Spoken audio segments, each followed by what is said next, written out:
Before we get into a full mix of the song, I wanted to go over the actual session files because there's a few things we probably just need to walk through so you understand what's happening.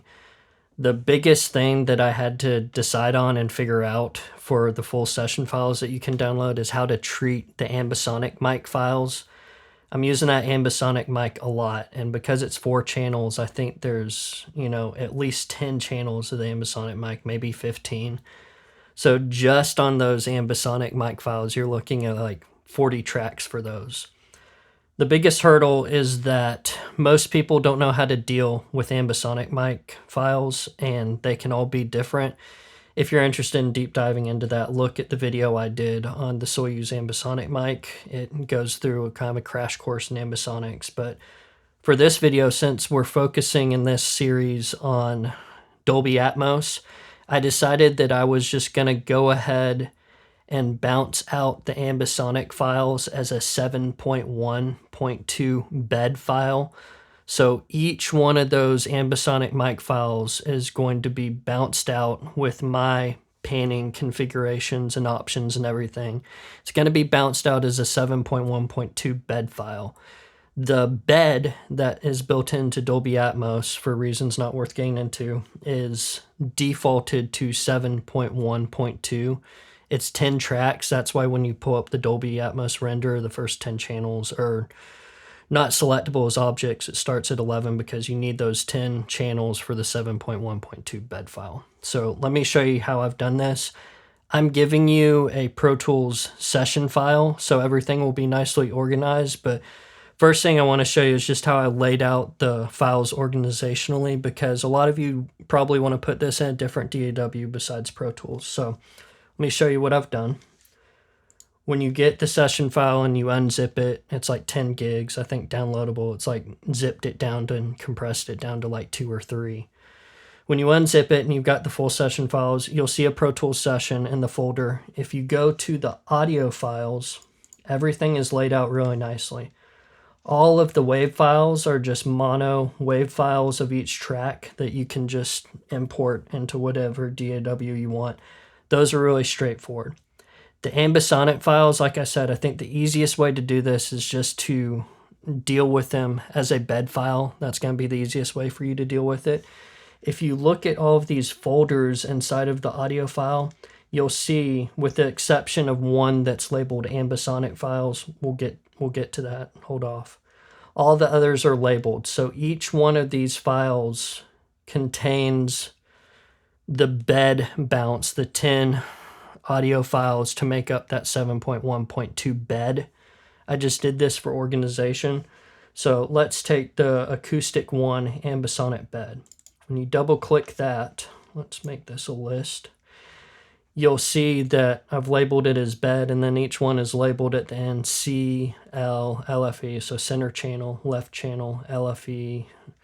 You get the point. Each one of those corresponds to a channel in that 7.1.2 bed. I know with Pro Tools, when you select all those audio files and you just import them as audio files all at once, it's like when you label audio file left or right, it'll combine those into a stereo file in Pro Tools. If you import those into Pro Tools like I did for your session file, it's going to automatically bring those into one single track that is a 7.1.2 bed. So organizationally, things will be very well organized. You're not going to have 10 tracks for each Ambisonic file. You're going to have one condensed track that is a 7.1.2 bed. I think in most other DAWs, because of the way these files are labeled by Pro Tools when I bounce them out as a bed, they should do the same thing in most other DAWs, but I've never done surround sound stuff in any other DAW than Pro Tools, so I'm not sure. It should import very easily. So that's how you import everything. If you're not working in Pro Tools, everything is bounced from the top of the grid, so you just have to drag everything in. It's all going to line up. So hopefully this is going to work for every DAW that you can work in immersive in. Let's take a look at the Pro Tools session really quick. So This is the exact session you'll download. It's all laid out, and I kind of color coordinated everything and organized it. First thing you'll see is these bigger tracks with lots of channels are the Ambisonic files. That is in a 7.1.2 bed. This is another technical thing that's not worth getting into. When I do the mix of the song, I'm going to be working with the full Ambisonic file, so I can manipulate that as a 7.1.4 with the 4 overhead channels. Because of the way Pro Tools and a lot of other DAWs deal with bed files, if I would have given you a full 7.1.4 bed file for the Ambisonic tracks, depending on how your DAW deals with that, when you try to send that 7.1.4 bed down to the default Atmos 7.1.2 that's only 2 overheads, a lot of times it's kind of a crapshoot on how it's going to bounce that down and basically deal with those extra height channels. So I wanted to make this as simple as I could for everyone. So again, 7.1.2 bed. Everything should be straightforward. I've got everything laid out as objects. There are a handful of things, like let's go to the drums. The drum channels, for instance, for these drum mics, those are set up to where you can change them to an object if you would like. But right now I have them going straight to the bed. And the reason is because of how the panning works in Pro Tools. When you pull up, like let's go for the drum overhead mic that was mono. For the drums, I felt like that I liked the center pan drum things going to phantom center out of the left and right channels as opposed to just the center speaker. So I've laid out this session to show you what my intention was when I was recording the song and how I intended all of this to work together. So you can see I've done some basic panning and stuff. You can see how I set up the session. You can do whatever you want with these files, but I gave you this starting point so you could see for some things like the drum tracks that are in mono and just down the center, I didn't want those going to the center channel. And if you do it as an object and it's mono, objects are kind of speaker agnostic, so they're not going to go to the left and right channels unless you tell it to go to the center and then blend out that center speaker and go to that phantom center in the left and right. You can't do that in object panning in Pro Tools. You can only do it in the bed panning, I think. There are lots of other ways to go about this, like you can take one of your mono tracks and put some plugin on it that's not doing anything and just turn it into a fake stereo track so it'll shoot it to the left and right. There's a lot of ways you can get stuff going between the center channel and the phantom center, the left and right, but for things that I intended to not be in the center channel but are still centered and I wanted coming from the phantom center, you'll see that I've sent those right to the bed so that it makes sense about what my intention was for it. But again, do whatever you want. That's the fun of this. You can do whatever you want. Like the vocal tracks, for instance, down here at the front, the 017 file for the vocal is going to the bed because I want it coming out phantom center of the left and right speaker. Then the bomblet track is set up as an object because I want it coming from the center speaker. Now, again, we talked about the bed files being 7.1.2 instead of 7.1.4. It's going to make things a lot easier to deal with for most of you, especially if you're new to all this.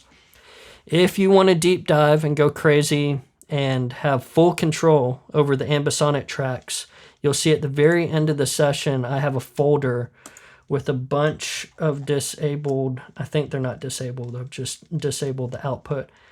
All of these tracks inside of this folder at the very bottom of the session are the raw 4-channel Ambisonic tracks from that Soyuz mic. Now, again, if you want to deep dive into Ambisonics, look at my video that I did for the Soyuz Ambisonic mic. There's a lot of information on there, and it's like an hour long, but just cliff notes on Ambisonic mic files.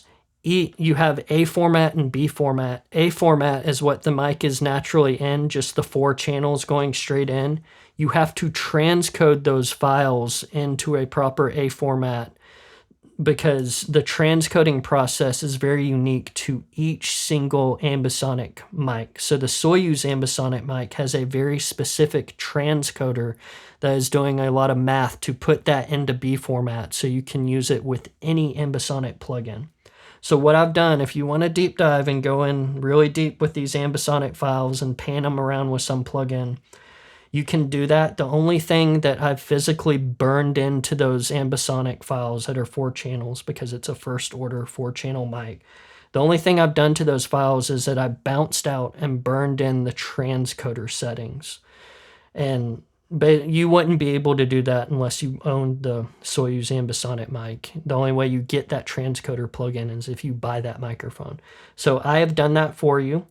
If you want to use those and you mess with ambisonics and you have other B format plugins for manipulating the files and panning them around, now, since they have the transcoder burned in, you can use those ambisonic mic files with any plugin that is ambisonic B format for ambics. My suggestion would be that I've been working with ambisonics pretty heavily for a year or two now. I have tried a ton of different programs for dealing with B format files. The one that Alejandro did, that owns Audio Brewers, that did the plugin for Soyuz, those plugins that Alejandro does, in my opinion, are way better than anything else I've used. And it was one of the only ambisonic plugins that I found for decoding to Atmos that didn't give me any phase issues when I blended in that ambisonic mic with the mono close mic. Audio Brewers is the only company I trust with ambisonic mics now. That is a strong opinion from me. Let's fight about it. I don't care, but in my experience, I tend not to get too opinionated, but I'll just warn you, the Audio Brewers stuff is way better in my opinion. If you want to mess with these files and you don't have any sort of ambisonic plugins and you're thinking of buying stuff, just go to the Audio Brewers website and buy some of his decoders that'll get it into surround sound formats.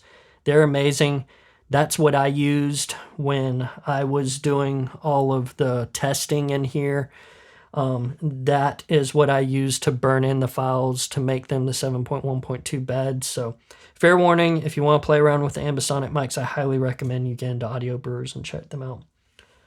I think that's the only stuff we need to talk about with the files. Again, it was just a little bit of a challenge trying to decide how to set up those ambisonic files as deliverables, because I talked to a handful of really top tier Atmos mix engineers that are doing some big projects for some big musicians, and all of them across the board said they'd never been sent ambisonic files, and none of them really knew how to deal with them, which wasn't surprising. So I knew I needed to make this as simple as I could for you, so you have them as beds. Everything's organized in the session files, but if you want to deep dive, the original ambisonic first order 4-channel files are in there with the transcoder.